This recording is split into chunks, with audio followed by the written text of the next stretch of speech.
আসসালামু আলাইকুম। Next education ভিডিওতে সবাইকে স্বাগতম। আজকে আমরা ন্যাশনাল ইউনিভার্সিটির ফর্ম ফিল আপ কীভাবে করতে হয় সেটা জানবো। আমাদের যেতে হবে ems.nu.ac.bd এই ওয়েবসাইটে। এখান থেকে ক্লিক করতে হবে স্টুডেন্ট লগ ইনে।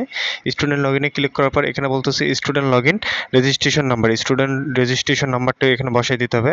আমি রেজিস্ট্রেশন নাম্বারটি বসাই দিলাম।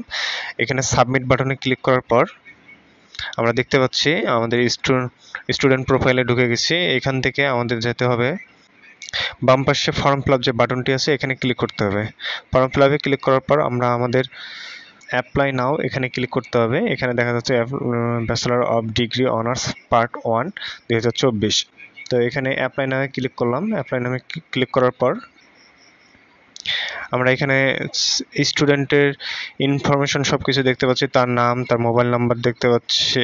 এখানে মোবাইল নাম্বারটা সঠিকভাবে দেখা যাচ্ছে না, এটা তার রেজিস্ট্রেশন স্টুডেন্ট আইডি নাম্বারটাই দেখা যাচ্ছে। এখানে স্টুডেন্ট রেজিস্ট্রেশন নাম্বার, তার হচ্ছে সেশন দেখা যাচ্ছে, তার কলেজ কোড দেখা যাচ্ছে এবং কলেজের নাম, টু ব্যাচেলর ডিগ্রি অনার্স এটা দেখা যাচ্ছে, রেগুলার স্টুডেন্ট টাইপ এটা দেখা যাচ্ছে, টোটাল বোর্ড ফি যেটা ইউনিভার্সিটি ফি যেটা বলা হয় সেটা এখানে দেখা যাচ্ছে 1350 টাকা দেখা যাচ্ছে তার টোটাল ইউনিভার্সিটি ফি।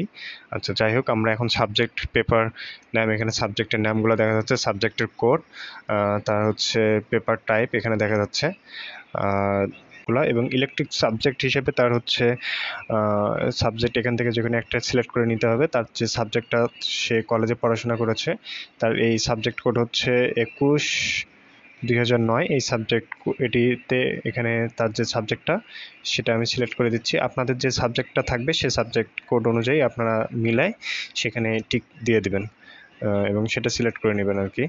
যাই হোক, আমি এখানে সিলেক্ট করে নিলাম। এখানে সিলেক্ট করার পর তার বাকি যে অপশান দুইটা ছিল সেটা চলে গেল।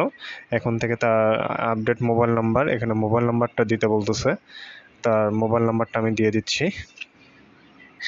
সব কিছু ঠিক আছে। এটা দেখার পর আমি এখানে সাবমিট বাটনে ক্লিক করলাম। সাবমিট বাটনে ক্লিক করার পর ইয়েস এখানে ক্লিক করতে হবে। এখানে ক্লিক করার পর আমি আমার সাবজেক্ট যে চয়েসগুলো দিয়েছি সব কিছু এখানে দেখতে পাচ্ছি এবং আমার টোটাল ফি দেখা যাচ্ছে, ইউনিভার্সিটির যে ফিটা আছে ফর্ম ফিল আপ ফি সেটা দেখা যাচ্ছে 1600 টাকা। আর এখানে আমাকে অ্যাপ্লিকেশন ফর্মটি ডাউনলোড করতে হবে। আমি অ্যাপ্লিকেশন ফর্মটি ডাউনলোড করে নিচ্ছি। তো এখান থেকে ডাউনলোড বাটনে ক্লিক করতে হবে। ডাউনলোড বাটনে ক্লিক করার পর আমার অ্যাপ্লিকেশন ফর্মটি আমি দেখতে পাচ্ছি। এই হচ্ছে আমার অ্যাপ্লিকেশন ফর্ম। এখান থেকে আমাকে এই ফর্মটি কলেজে জমা দিতে হবে। আমি এটা ডাউনলোড করে নিচ্ছি।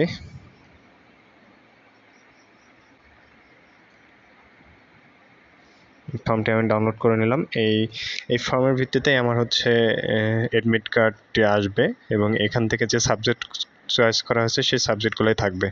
তো এই ছিল আমাদের ভিডিওটি ভালো লাগলে আমাদের চ্যানেলটি সাবস্ক্রাইব করুন এবং আমাদের পাশেই থাকুন। ধন্যবাদ সবাইকে। আসসালামু আলাইকুম।